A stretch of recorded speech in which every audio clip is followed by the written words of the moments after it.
데살로니가 후서 1장은 데살로니가 성도들이 믿음을 지켜가는 모습에 감사하는 이야기와 환난을 당하는 이 성도들을 향해서 공의의 하나님이 갚아주신다는 그 위로의 이야기를 전해주고 있어요.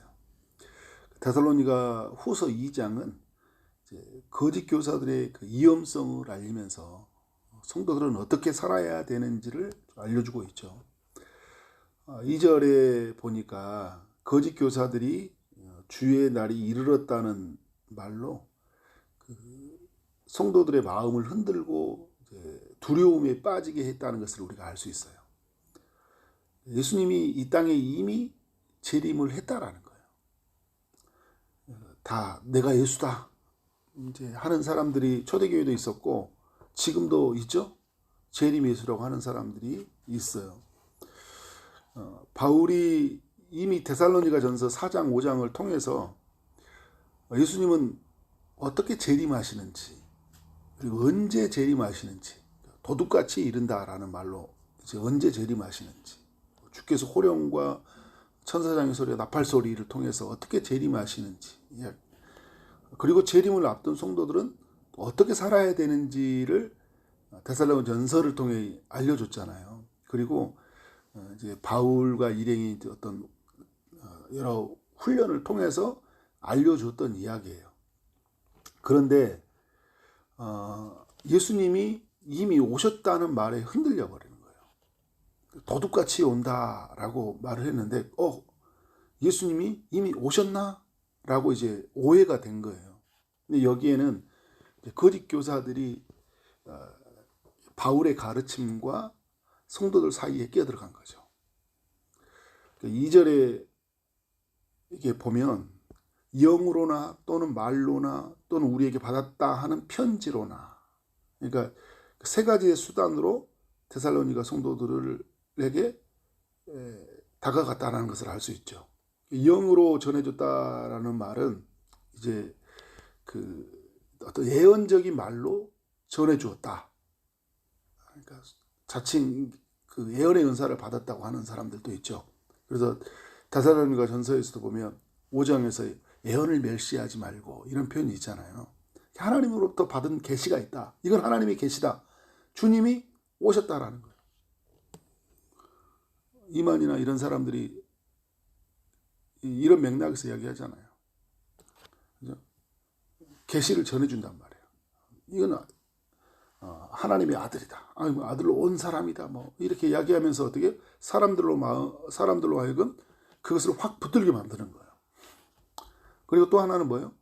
영으로나 또는 말로나 또 말로 설명을 해주는 거예요. 기가 막힌 이 논리와 사변을 가지고 딱 설명을 해주는 거예요. 이런 사람들이 안 넘어갈 것 같잖아요. 넘어가요. 세뇌라고 하잖아요. 계속 이야기해주면 넘어가요. 이 사람도 막 동의하고 저 사람도 동의하고 같이 그러면 맞나? 내가 틀렸나? 내가 잘못 믿었나? 저 사람이 맞나? 넘어가요. 이제 또 중요한 건 뭐냐면 우리에게 받았다 하는 편지나 그러니까 사도 바울이 이건 써준 편지다 라고 이제 어떤 글을 가지고 온 거예요. 그러니까 이거 뭐야? 이건 바울의 말이네. 우리를 안심시키는 말이 어떤 말이에요? 어떤 목사님이 말할 때, 어떤 신학자가 말했다. 그러면 어떻게 해요? 안심하잖아요. 근데 더 안심이 되는 게 뭐냐면, 이거 바울이 써준 거야. 이야기하니까 어떻게 해요? 그렇구나. 그럼 예수님이 이미 오셨구나. 이제 이런 말로 이제 미혹이 돼버린 거죠. 사도 바울이 이제 3절에서 뭐냐면 누가 어떻게 해도 너희가 미혹되지 말라. 누가 어떻게 해도. 그러니까 다른 사람 말에 제발 흔들리지 말라는 거거든요. 우리 여러분 우리 지금 이 시대로 보면 하나님 말씀에서 근거를 찾아야 되는데 자꾸 말이 흔들려 버려요. 그래서 여러분 제발 유튜브 같은 거 볼 때는 조심해서 보세요. 조심해서.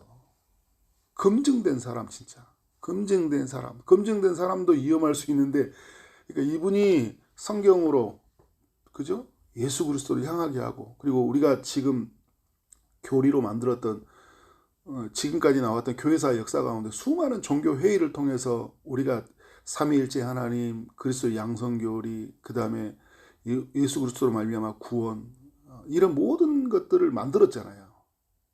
우리가 하는 신앙 고백 안에서 이것이 어떻게 이야기해 주냐 이렇게 가야 되는데, 저분한테 들었더니 막 새로운 이야기, 듣보잡, 야 놀라워. 막 말씀이 들으면 마음이 뜨겁고 마음을 위로해주고 시원해져. 생각이 그동안 했던 복잡했던 생각이 막 다 정리가 되고 성경이 한 번에 다 뚫려져. 근데 여러분 잘못하면 미혹될 수 있어요. 근데 이제 그 사도 바울이 그 예수님에 관한 이야기를 통해서 그 설명을 해줘요. 예수님이 이제 이미 재림 안 했다는 이야기를 3절 하반절에서 어떤 일이 일어나냐면, 만약에 재림이 오기 전에는 어떤 일이냐, 배교하는 일이 있다라는 거예요. 그리고 불법의 사람, 곧 멸망의 아들들이 나타난다라는 이야기예요. 그들이 먼저 나타난 후에 어떻게 해요? 예수님이 재림한다. 이 이야기는 누가 해준 거예요? 예수님이 이야기해 준 거예요. 예수님이 마태복음 24장에 보면 마지막 때에 무슨 일이 일어날지 다 이야기해 주잖아요. 배교하는 일들, 그리고 적그리스도에 관한 이야기들 다 해주잖아요. 그죠? 내가 자칭 메시아라고 말하는 일들이 막 일어나잖아요. 그죠? 그리고 거대한 힘의 세력으로 그리스도를 탄압하는 그런 일들이 일어난다라는 거예요. 그리고 그 이후에 누가 온다고요? 예수님이 재림하잖아요. 그러니까 지금 대적하는 자들이 있고 배교하는 일들이 막 일어나고 있는데, 주님을 떠나는 일들이 일어나고 있어요. 그러면 지금 재림했다는 이야기 안 했다는 이야기예요? 예수님이 오시면 여러분 어떻게 해요? 하나님 나라가 완성이 되어져 가잖아요. 어떻게 그런 일이 일어날 수 있냐라는 거죠. 그죠? 이제 그러면서 이거를 설명을 해주고 있는 거예요. 4절에서 보면 그 대적하라 하는 자라 하는 신이라 불리는 모든 것, 숭배를 받는 모든 것들, 이런 이야기를 하면서 이들이 이제 적그리스도, 그리고 거대한 그 힘의 세력으로 그리스도를 탄압하는 그런 무리들이잖아요. 그리고 이제 이들 중에는 자기가 하나님이라고 막 딱 내세우는 이런 이들이 있다라는 거예요. 그러니까 이런 이야기를 통해서 사도 바울이 말해준 게 뭐냐면, 예수는 재림하지 않았다라는 거예요. 이 이야기를 해주고 있는 거예요. 그리고 이제 그 6절부터 12절까지 이렇게 해줬던 이야기는 뭐냐면, 그러니까 이 말로나 예언이나 편지나 이렇게 이야기하잖아요. 사도 바울이 그런 패턴을 이야기해 주는 거예요. 말로 해주는 거고, 이거 사도 바울이 받았던 계시를 말해주는 거고, 그리고 이거를 글로 담아서 데살로니가 후서를 전달해 주고 있는 거잖아요. 그러니까 바울의 들었던 이야기가 진짜라는 거예요. 그러니까 내 말을 들으라는 거죠. 내 말을 들으라는 거예요. 다른 사람들 말들 듣지 말고 바울이 전해준 이야기를 들으라는 거예요. 이 6절부터 12절까지가 적그리스도, 그러니까 거짓된 이 세력이 와서, 우리를 미혹하는 그 세력이 와서 어떻게 왔지만 그들이 어떻게 멸해질지를 알려주고 있는 거예요. 그래서 여러분, 바울은 이제 우리에게 이야기해 주는 게 뭐냐면, 그리스도는 어떻게 해요? 이 모든 일이 다 이루어진 다음에 오시는 거니까, 앞으로 이제 우리가 바라볼 건 뭐냐면, 그리스도가 재림했다라는 게 아니라 이 말씀의 근거에서 어떻게 해요? 우리가 재림하실 예수를 기다리고 사는 거잖아요. 그래서 오늘 데살로니가 후서의 이 2장이 가르치는 게 뭐냐면, 진리의 말씀을 우리가 좀 명확하게 알아야 된다라는 거예요. 5절에 보면 이런 이야기 하고 있죠. 내가 너희와 함께 있을 때에 이 일을 너희에게 말한 것을 기억하지 못하느냐. 사도 바울이 말해요. 너희와 함께 있을 때, 바울이 함께 있었잖아요. 말씀을 전했단 말이에요. 그런데 이 말을 잘 기억을 못하는 거예요. 무슨 말이냐면 명확하게 이해를 못하고 있었다라는 거예요. 말씀을 배웠는데, 말씀을 통해서 믿음의 역사가 나타나고 사랑의 수고가 나타나고 소망의 인내가 나타나는 건 맞아요. 근데 명확하게 알지 못하고 있는 거예요. 내가 예수를 믿으면 어떻게 되는지, 예수님이 오시면 이 땅은 어떻게 되는지, 그죠? 명확하게 모르고 있는 거예요. 모호하게 알고 있는 거예요. 그래서 여러분, 모호하게 알면 다 흔들려요. 안 흔들릴 것 같죠? 흔들려요. 어떤 상황이 생기면. 그리고 거짓된 체계를 가진 그 이단들이 와서 말하잖아요. 그러면 막 흔들려요. 명확하게 모르기 때문에. 되게 두렵게 신앙생활을 하거든요. 그러니까 저도 제가 이렇게 그 성화와 칭의와 성화에 관한 이야기로 제가 그 THM에서 공부도 그 부분을 가지고 공부했었는데, 제가 신대원에 들어갔을 때도 이 부분이 아주 정리가 잘 안 돼요. 구원 얻는 것과 구원 이후의 삶이 정리가 잘 안 돼. 그러니까 어떤 사람들은 구원을 얻었는데 구원 이후의 삶이 엉망이잖아요. 그래서 이 칭의에 대해서, 그러니까 하나님이 구원을 얻는 것들에 대해서 뭐 유보한다, 막 이런 표현들이 막 나오면서 되게 복잡했어요. 막 주여 주여 하는 자마다 구원 얻을 수 있냐, 막 이런 이야기 하면서 막 이런 교리들이 교회 안에서도 이렇게 화제가 많이 됐고 많이 흔들리죠. 그런데 저도 이게 막 흔들리더라고요. 명확하지 않아요. 이렇게 누가 명확하게 가르쳐 주지도 않고. 그래서 신대원에 가서 교수님하고, 우리 제가 작년이죠, 강우상 교수님하고 모셨잖아요. 강우상 교수님이 구원론 전문이에요. 구원론에 으로 있는 그 교수님이신데, 교수님하고 같이 막 이야기를 하다가 그때 정리가 확 됐어요. 아, 구원의 여정이 뭐다, 이런 것들이 확실하게 정리가 되더라고요. 그러니까 어떤 생각이 들었냐면, 갑자기 이게 날개를 하나 단 느낌이었어요. 그 전에는 아주 무겁게 그 구원을 이루어가는, 분명히 예수 그리스도로 말미암아 구원은 맞는데, 그죠? 왜 구원받은 자의 삶은 이렇게 되게 어렵고, 그죠? 그 마치 그 교회 떠나는 사람들 막 보잖아요, 그죠? 교회를 다녔는데 교회 떠나고, 뭐야? 그러면 저 사람은 견인이라고 하는데 한번 믿으면 끝까지 구원받는다고 하는데 저 사람 왜 이렇게 저렇게 해요? 막 이런 부분들이 막 너무 혼란스럽잖아요. 잘 믿는 사람이 끝까지 가면 상관없는데 그렇지 않은 일들이 막 보니까 너무 뭐 혼란스러운 거예요. 근데 여러분, 그래서 잘 배워야 돼요. 나중에 이제 이런 때 다시 한번 제가 그 성도들하고 한번 이 부분을 나누려고 해요.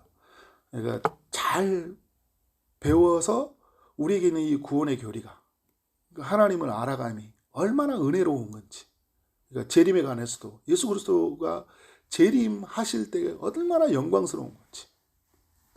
그러니까 여러분, 재림도 우리가 천년왕국 관점에서 보면 나중에 보면 전천년이 있고 무천년이 있고 막 이런 게 있어요. 이것들도 따라서 좀 생각이 좀 다를 수는 있어요. 근데 이거는 우리가 기독교가 이 두 부분은 다 같이 열어놔요. 근데 여러분, 지금 오늘 뭐 새벽이라 다 말할 수 없는 거니까. 근데 이 열어놓은 범위 안에서 우리가 누리는 거거든요. 그렇지 않으면 이게 다 헷갈려요. 그렇죠? 그리고 휴거된다, 막 이런 표현들은 되게 위험한 표현들이에요. 그렇죠? 올라간다. 영화 보고 막 영화로 우리가 만들어진 지식 체계들이 많아요. 교리로 알지 못하고. 그러면 이런 말이 어떻게 성경에서 잘못되었는지를 우리가 해석할 수 있어야 돼요. 잘 배워야 된다는 거예요. 그러면 여러분, 이제 이런 삶을 할 때 막 여러저런 이야기에도 흔들리지 않는 거예요. 흔들리지 않는 거예요. 그래서 여러분, 13절에서 이야기하잖아요. 주께서 사랑하시는 형제들아, 우리가 항상 너희에게 관하여 마땅히 하나님께 감사할 것은 하나님이 처음부터 너희를 택하사 성령에 거룩하게 하시고 진리를 믿음으로 구원을 받게 하려 하심이니, 이를 위하여 우리의 복음으로 너희를 부르사 우리 주 예수 그리스도의 영광을 얻게 하려 하심이라. 하나님의 계획이거든요. 우리를 구원하게 하시고, 그래서 하나님의 영광을 얻는 건데, 그래서 우리 믿음의 사람들을 통해 하나님이 주신 거 뭐냐면, 그 영광을 얻게 하긴 하나님의 구원의 계획이에요. 우리를 두렵게 만들고 우리를 흔들게 하는 게 하나님의 계획이 아니에요. 그런데 거짓된 교사들은 우리를 막 흔들어. 그래서 15절에 형제들아 어떻게 하고요? 굳건하게 살아. 굳건하게 살아는 거예요. 말로나, 여기 또 표현이죠. 말로나, 우리의 편지로 가르침을 받은 어떻게 전통을 지키라고. 우리가 전해준 말, 그죠? 우리가 준 너희에게 편지, 그걸로 너희의 신앙의 체계를 세우라는 거예요. 그러니까 오늘 우리로 가져온 뭘까요? 성경의 말씀으로 신앙의 체계를 탁 든든히 세우라는 거예요. 그냥 여러분 뭐 교회 봉사 많이 하고 그렇게 예배 많이 드렸던 정도의 그 은혜를 누렸던 그 감정으로만 생각한 게 아니라 때로는 어떻게 해요? 이 우리가 있는 기독교에 대한 교리를 분명하게 체계를 갖춰야 되는 거예요. 그러면 절대 안 흔들립니다. 그래서 어떻게 해요? 오늘 17절에 보면 너희 마음을 이루어 하시고 모든 선한 일에 말에 굳건하게 하시길 원하노라. 하나님이 굳건하게 한다는 것. 15절에서는 우리가 굳건하게 하라고 하고 이제 어떻게 해요? 하나님이 어떻게 한다 합니까? 우리를 굳건하게 하신다라는 거죠. 굳건함이 만나는 거죠. 그죠? 우리 하나님 앞에서 말씀으로 굳건하게 섰을 때, 그죠? 하나님이 우리를 굳건하게 만들어 가시는 그 일하심들을 우리 모두가 경험하게 된다라는 거예요. 재림에 관해서도 이렇게 명확한 이해가 필요하죠. 극단적인 종말론주의자가 돼버릴 수 있고요. 잘못 알면. 그리고 이제 예수님의 재림은 아주 멀리 있는 것처럼 생각하는 방임주의로 살아가 버리는. 재림을 사모하지 않는 삶. 우리가 여러분 그렇게 어떻게 보면 이 시대를 가르쳐 줄 수 있는 것 같아요. 너무 시대가 유토피아처럼 너무 멋있게 돼 있잖아요. 세상은 망하지 않는 것처럼 너무 화려하게 첨단화되어 있고 멋져되니까 이게 재림에 대한 우리가 소망이 이제 과연 있는가? 초대교회는 막 박해가 일어나고 막 도망가야 되고 카타콤에 들어가야 되니까요. 하나님 나라가 더 소망이 됐는데 지금은 어디예요? 막 화려한 것에서 다 살잖아요. 좋은 차, 좋은 가방, 좋은 집 다 살잖아요. 먹고 싶은 거 다 먹고. 이게 이제 우리에게 뭐예요? 하나님 나라에 대한 소망을 잃어버리게 하습니다. 이게 그래서 어떻게 방임주의. 마지막 때 오실 때 우리가 복음에 대한 사명들 잃어버리게 만들고. 그러니까 지금 전도가 없어 사라져 버리잖아요. 이게 잘못 배우고 있는 거예요. 전도가 사라져 버려요. 그날을 소망하는 게 없어요. 지금 이 땅보다 그날을 바라보면 너무 영광스럽고 주 예수에 어서 오십시오. 요한계시록 마지막에 때 마라나타 고백이 이제는 많이 사라져 있어요. 7, 80년대 이런 데는 그냥 마라나타가 나왔다니까요. 너무 고난이 크니까. 그러니까 그러면 이 시대에 풍요한 시대, 유토피아 자칭 사람들이 말하는 이런 시대 속에서 우리는 예수님의 재림을 보고 재림으로 말미암아 완성된 나라가 무엇이냐? 그러면 오늘 우리는 어떻게 살아야 되느냐? 이게 정리가 돼야 되죠. 근데 여러분 우리가 너무 감사한 건 데살로니가 전후서가 이걸 정확하게 알려주고 있어요.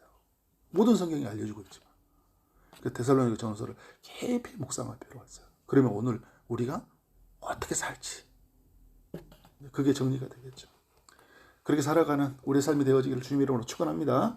기도하도록 하겠습니다.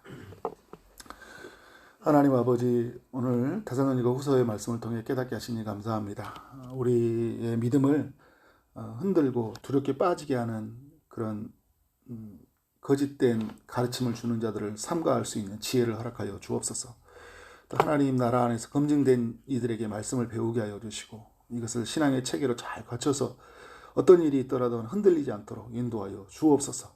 주님, 이미 오신 예수님으로 말미암아 우리가 기뻐하게 하시되 다시 오실 예수님을 기다리며 그렇게 믿음으로 오늘을 살아가는 우리의 삶이 되게 하여 주옵소서. 오늘도 주의 은혜를 구하는 이들이 있습니다. 아픔 중인 이들에게 주님이 찾아오셔서 치료의 광선을 비춰주시고 온전히 나음 얻을 수 있도록 역사하여 주옵소서. 취업을 준비하고 결혼을 준비하고 임신을 준비하고 출산을 준비하고 시험을 준비하는 모든 이들에게 하나님이 은혜를 베풀어 주실 줄 믿습니다. 오늘도 하루 가운데 하나님 놀라운 일들을 행하여 주실 줄 믿사옵고 예수 그리스도 이름으로 기도를 싸움나이다. 아멘.